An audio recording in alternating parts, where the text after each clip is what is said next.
നിങ്ങൾക്ക് എല്ലാവർക്കും മിസസ് കിച്ചണിലേക്ക് സ്വാഗതം. ഞാൻ ശോഭിത. ഈ പെരുന്നാളിന് നമുക്ക് ഹൈദരാബാദി ചിക്കൻ ദം ബിരിയാണി ഉണ്ടാക്കിയാലോ? ഈ ബിരിയാണിയുടെ പ്രത്യേകത നമ്മൾ ഇതിനകത്ത് ഒരുപാട് നെയ്യൊന്നും ചേർക്കുന്നില്ല. കൂടാതെ റൈസ് നമ്മൾ ഫ്രൈഡ് റൈസിൻ്റേതുപോലെ വേവിച്ച് കോരുക ചെയ്യുന്നത്. ഇതിൻ്റെ മസാലയ്ക്ക് പ്രത്യേക ടേസ്റ്റാണ്. ചിക്കൻ പീസസ് എല്ലാം നല്ല സോഫ്റ്റ് ചിക്കൻ പീസസ് ആണ്. ഒരു ഫുഡ് കളറും ആഡ് ചെയ്യാതെയാണ് ഞാൻ ഈ ബിരിയാണി ഉണ്ടാക്കിയിരിക്കുന്നത്. അപ്പോൾ ബിരിയാണിക്ക് വേണ്ടി ഞാനിവിടെ 1.5 കിലോ ചിക്കൻ കഴുകി വൃത്തിയാക്കി വെള്ളമൊക്കെ ഡ്രെയിൻ ചെയ്തെടുത്ത് വെച്ചിട്ടുണ്ട്. ഞാനിവിടെ കറിക്കട്ടാണ് ആക്കിയിരിക്കുന്നത്. നമുക്ക് ഇഷ്ടമുള്ള സൈസിൽ കട്ട് ചെയ്യാം. ഇനി ഏകദേശം 1 കിലോ ബസ്മതി റൈസ് എടുത്തിട്ടുണ്ട്. ഈ ഒരു പാത്രത്തിൽ നിറച്ചാണ് എടുത്തിരിക്കുന്നത്. ഇതാദ്യം നന്നായിട്ട് കഴുകി 1 മണിക്കൂർ നമുക്ക് സോക്ക് ചെയ്യാൻ വയ്ക്കണം. അപ്പോൾ ഇത് നന്നായിട്ട് കഴുകി ഒരു പാത്രത്തിലേക്ക്, കുറച്ചും കൂടി വലിയ പാത്രത്തിലേക്ക് മാറ്റിയിട്ടുണ്ട്. എന്നിട്ട് അതിൻ്റെ ഇരട്ടി വെള്ളം ഒഴിച്ചിട്ട് നമുക്ക് കുതിരാൻ വയ്ക്കാം. നമുക്ക് ഈ ചിക്കൻ ഒന്ന് മാരിനേറ്റ് ചെയ്യണം. അപ്പോൾ അതിന് വേണ്ടി ഒരു 4 മീഡിയം സൈസ് സവാള തിന്നായിട്ട് നീളത്തിൽ അരിഞ്ഞെടുത്തിട്ടുണ്ട്. ഇത് നമുക്ക് ആദ്യം ഒന്ന് ഫ്രൈ ചെയ്ത് മാറ്റണം. അപ്പോൾ അതിന് വേണ്ടി സോസ് പാനിൽ ഒരു 6-7 ടേബിൾ സ്പൂൺ ഓയിൽ ഒഴിച്ചു കൊടുക്കാം.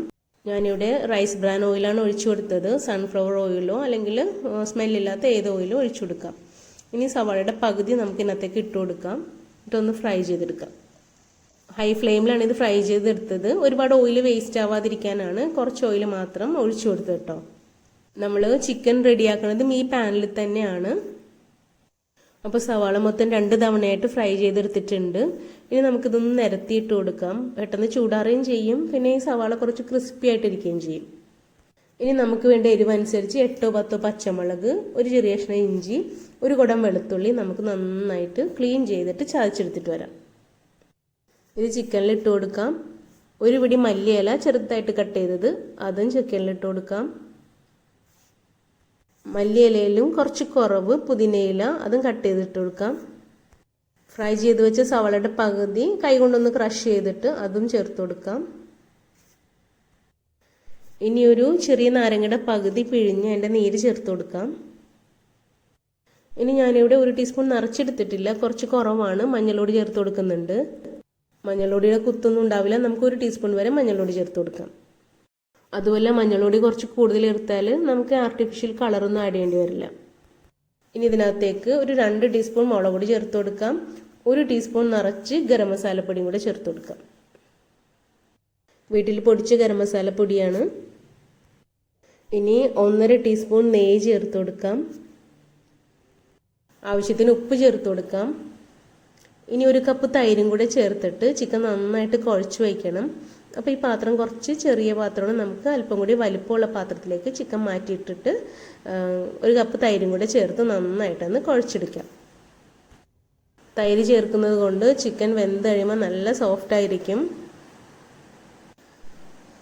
അപ്പോൾ ചിക്കനിൽ മസാലയൊക്കെ നന്നായിട്ട് പുരട്ടി വെച്ചിട്ടുണ്ട്.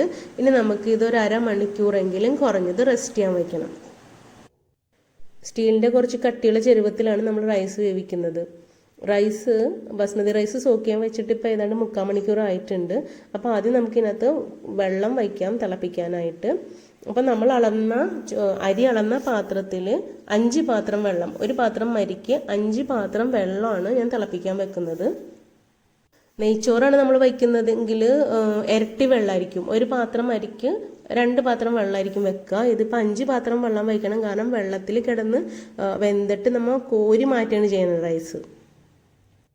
ഇനി നമ്മൾ സവാള ഫ്രൈ ചെയ്ത പാൻ ഉണ്ടല്ലോ, അതിനകത്ത് തന്നെ നമുക്ക് ചിക്കനും വേവിക്കാം. അപ്പോൾ ഫ്രൈ ചെയ്ത എണ്ണയാണിത് ബാലൻസ് വന്നത്. ഏതാണ്ട് 2 ടേബിൾ സ്പൂണിലും കുറച്ചും കൂടി ഉണ്ടാവും. നമുക്ക് ആ മസാല പുരട്ടി വെച്ച ചിക്കൻ ഇതിനകത്തേക്ക് ഇട്ട് കൊടുക്കാം. ഹൈ ഫ്ലെയിമിൽ വെച്ച് ചിക്കൻ നന്നായിട്ടൊന്ന് മിക്സ് ചെയ്തെടുക്കാം. എണ്ണയൊക്കെ എല്ലായിടത്തും ആവട്ടെ. അതുകൂടാണ്ട് ചിക്കൻ പെട്ടെന്നൊന്ന് ചൂടായി കിട്ടണം നമുക്ക്. അപ്പം 3-4 മിനിറ്റ് ഹൈ ഫ്ലെയിമിൽ തന്നെ ഇത് വയ്ക്കണം. നന്നായിട്ട് മിക്സ് ചെയ്തതിന് ശേഷം പിന്നെ ഇടയ്ക്ക് നമുക്കൊന്ന് ഇളക്കി കൊടുക്കാം. അപ്പോൾ ഇനി ഒന്നുകൂടി നമുക്ക് ഇളക്കി കൊടുക്കാം. ചിക്കൻ്റെ എല്ലാ ഭാഗവും ഒരുപോലെ ഒന്ന് ചൂടാവാനുണ്ട്. അത് കഴിഞ്ഞിട്ട് നമുക്കൊന്ന് അടച്ച് വെച്ചിട്ട് വേവിച്ചെടുക്കാം. ഇനി ഇത് മീഡിയം ഫ്ലെയിമിലേക്ക് ആക്കാം. ഇടയ്ക്കൊന്ന് ഇളക്കി കൊടുത്താൽ മതി. അപ്പം നമ്മൾ റൈസ് വേവിക്കാൻ വെച്ച വെള്ളം ചൂടായി തുടങ്ങിയിട്ടുണ്ട്. അതിനകത്തേക്ക് ഉപ്പിട്ട് കൊടുക്കാം. നമ്മൾ വെള്ളം വറ്റിച്ചെടുക്കുന്നത്. അപ്പം ഉപ്പ് കുറച്ച് കൂടുതലിട്ടാലേ റൈസിൽ ഉപ്പ് പിടിക്കുള്ളൂ കേട്ടോ. ആവശ്യമുണ്ടെങ്കിൽ മാത്രം ഉപ്പിട്ട് കൊടുക്കുക. ഞാനിവിടെ 3 ടേബിൾ സ്പൂൺ ഉപ്പിട്ട് കൊടുത്തിട്ടുണ്ട്. ഇനി ഇതിനകത്തേക്ക് ഒരു 4-5 ഏലക്ക ചേർത്ത് കൊടുക്കാം. 2-3 കഷ്ണം കറുകപ്പട്ട ചേർത്ത് കൊടുക്കാം. ഒരു 5-6 കറിയാമ്പ് ചേർത്ത് കൊടുക്കാം. 1 ടീസ്പൂൺ ഓയിൽ ഒഴിച്ചു കൊടുക്കാം. റൈസ് സ്റ്റിക്കി ആവാതിരിക്കാൻ വേണ്ടിയാണ് നമ്മൾ ഓയിൽ ഒഴിച്ചെടുക്കുന്നത്. ഇനി നമുക്കിത് അടച്ചു മൂടി നന്നായിട്ട് തിളപ്പിച്ചെടുക്കാം. നമ്മുടെ ചിക്കനിൽ വെള്ളമൊക്കെ ഇറങ്ങിയിട്ടുണ്ട്. ഒന്ന് ഇളക്കി കൊടുക്കാം. അപ്പം മീഡിയം ഫ്ലെയിമിൽ തന്നെ വേണം നമുക്കിത് കുക്ക് ചെയ്തെടുക്കാനായിട്ട്, അല്ലെങ്കിൽ വെള്ളം വറ്റാൻ താമസം ഉണ്ടാവും. മീഡിയം ഫ്ലെയിമിലാകുമ്പം ഇത് ഇറച്ചി വേകുന്ന സമയം കൊണ്ട് തന്നെ വെള്ളം വറ്റി കിട്ടും. പിന്നെ ഇറച്ചി വെന്ത് പോകാൻ പാടില്ല. ഒരു 1/4 വേവിനേലും കുറച്ചും കൂടെ വേവാവണം. ഏതാണ്ട് 15-16 മിനിറ്റ് മതിയാവും ചിക്കൻ വേവാനായിട്ട്. അപ്പോൾ റൈസിനുള്ള വെള്ളമൊക്കെ തിളച്ചു തുടങ്ങിയിട്ടുണ്ട്. ഇനി സോക്ക് ചെയ്ത ബസ്മതി റൈസ് തിളയ്ക്കണ വെള്ളത്തിലേക്ക് ഇട്ട് കൊടുക്കാം. ഒരുപാട് നേരം നമുക്ക് വേവിക്കേണ്ട ആവശ്യമില്ല. അതാണ് ഞാൻ അടച്ചു വെച്ച് വേവിക്കുന്നില്ല, വെന്ത് പോയാലും. അപ്പോൾ ഇടയ്ക്കൊന്ന് ഇളക്കിയിട്ട് ഹൈ ഫ്ലെയിമിൽ തന്നെയാണ് ഞാൻ ഇത് വേവിച്ചെടുത്തത് കേട്ടോ. അരിയെല്ലാം ഇട്ട് കഴിഞ്ഞ ഉടനെ നമുക്കൊന്ന് ഇളക്കി കൊടുക്കണം, അല്ലെങ്കിൽ സ്റ്റീൽ ചെരുവാണ്, അപ്പം പെട്ടെന്ന് അടിക്ക് പിടിക്കാൻ സാധ്യതയുണ്ട്. അപ്പം ഇങ്ങനെ ഒന്ന് ജസ്റ്റ് ഇളക്കി കൊടുക്കുക. വെന്തൊട്ടും പോരുത് റൈസ്, ചെക്ക് ചെയ്തുകൊണ്ടേ ഇരിക്കണം കേട്ടോ. ഒരുപാട് നേരമൊന്നുമില്ല, ഒരു 5-6 മിനിറ്റ് മാത്രമേ എടുക്കുള്ളൂ ഇത് വേകാനായിട്ട്. റൈസ് ഏതാണ്ട് 1/4 വേവായാൽ മതി. ഏതാണ്ട് 1/4 വേവായിട്ടുണ്ട്. നമുക്കിതിന് കോരാം. അപ്പോൾ ഇതുപോലത്തെ ഒരു അരിപ്പയിലേക്കാണ് ഞാനിത് കോരിയിടുന്നത്. ഈ ചരുവത്തിലുള്ള വെള്ളം നമുക്ക് ആവശ്യമുണ്ട്, അത് കളയണ്ട. അവസാനം ദമ്മിടാൻ നേരത്തെ നമുക്കിത് ആവശ്യമുണ്ട്. അപ്പോൾ റൈസ് മൊത്തം കോരി ഒരു അരിപ്പപാത്രത്തിലിട്ട് വെച്ചിട്ടുണ്ട്. ബിരിയാണി ദമ്മിട്ട് തുടങ്ങാം. അപ്പോൾ അതിനായിട്ട് ഞാനൊരു ചരുവം എടുത്തിട്ടുണ്ട്. അതിനകത്തേക്ക് നമുക്ക് അല്പം നെയ്യ് ഒഴിച്ചു കൊടുക്കാം. ലോ ഫ്ലെയിമിൽ വെച്ചിട്ട് വേണം നെയ്യ് ഒഴിച്ചു കൊടുക്കാനായിട്ട്. ഇനി ഇതൊന്ന് ചുറ്റിച്ചു കൊടുക്കാം. 1/4 വേവായ റൈസിൽ നിന്ന് 1/3 നമുക്ക് ചരുവത്തിലേക്ക് ഇട്ട് കൊടുക്കാം. 1 കിലോ റൈസ് ഉള്ള കാരണമാണ് നമ്മൾ 3 ലെയറാക്കുന്നത്. റൈസിൻ്റെ അളവ് കുറവാണെങ്കിൽ നമുക്ക് 2 ലെയറാക്കി എടുക്കാവുന്നതാണ്. ഇനി ഇതിൻ്റെ മുകളിലേക്ക് വേവിച്ച് വെച്ചേക്കണ മസാല, ചിക്കൻ മസാല ഇട്ട് കൊടുക്കാം. അതിൻ്റെ പകുതി, ചിക്കൻ മസാലയുടെ പകുതി ഇട്ട് കൊടുക്കാം. അപ്പോൾ ഇതുവരെ ഈ ചാനൽ സബ്സ്ക്രൈബ് ചെയ്യാത്തവർ ദയവായി ഒന്ന് സബ്സ്ക്രൈബ് ചെയ്തേക്കണം. തൊട്ടടുത്തുള്ള ബെല്ലൈക്കൺ കൂടി ഒന്ന് എനേബിൾ ചെയ്ത് ഓളും കൂടി ഒന്ന് പ്രസ് ചെയ്തേക്കണം. ഇനി നമ്മൾ ഫ്രൈ ചെയ്ത് മാറ്റി വെച്ച സവാള ഉണ്ടല്ലോ, അതിൽ നിന്ന് കുറച്ചെടുത്തിട്ട് ഈ മസാലയുടെ മുകളിൽ വിതറി കൊടുക്കാം. ബാക്കിയുള്ള സവാള നമുക്ക് അടുത്ത 2 ലെയറിൻ്റെ മുകളിൽ ഇടാനുള്ളതാണ്.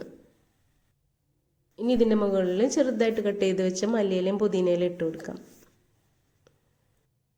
ഇനി ബാക്കിയുള്ള റൈസിൻ്റെ പകുതിയും കൂടി ഇതിൻ്റെ മുകളിൽ ചേർത്ത് കൊടുക്കാം.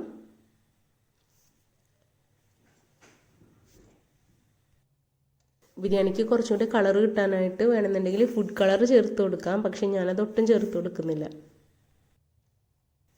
ഇനി കുറച്ച് മല്ലിയിലയും പുതിനയിലയും കട്ട് ചെയ്ത് ചേർത്ത് കൊടുക്കാം.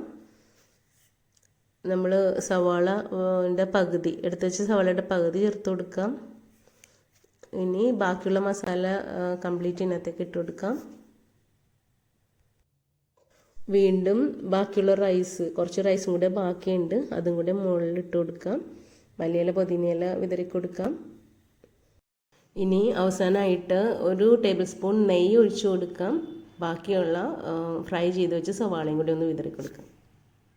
ഇനി നമുക്കിതൊന്ന് ദം ചെയ്തെടുക്കണം. നമുക്ക് വേണമെങ്കിൽ മൈദ കുഴച്ചത് ഈ ചരുവത്തിൻ്റെ എഡ്ജിലൊക്കെ വെച്ച് എയർ ടൈറ്റായിട്ട് അടച്ചു വെച്ചിട്ട് അതിൻ്റെ മുകളിൽ കനലോ എല്ലാം ഇട്ടിട്ട് ദം ചെയ്യാം.